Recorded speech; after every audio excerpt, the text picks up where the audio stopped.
హౌస్లోకి ఎంట్రీ ఇవ్వగానే దివ్య నిఖిత గారు తన గేమ్ని అయితే స్టార్ట్ చేశారు.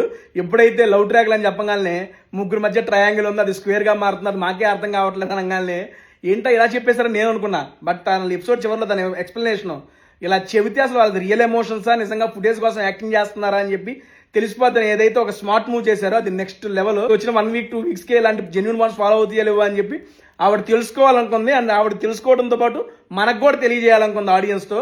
That is very strategical move. Agni Pariksha వాళ్ళని ఓటింగ్ పెట్టారు కదా, సేమ్ ఇలాగే మా సీజన్లో కూడా ఎలిమినేట్ అయిపోయిన కంటెస్టెంట్స్ని దామిని గారిని, శుభశ్రీని అండ్ రతికాని ముగ్గురిని తీసుకొచ్చి బిగ్ బాస్ మాకు కూడా ఓటింగ్ పెడితే అది తక్కువ ఓటింగ్ వచ్చిందని చెప్పి రతికాని లోపలికి పంపించారు. అది ఆల్రెడీ నేను అమర్ గడ అప్పుడే గెస్ట్ చేసాము.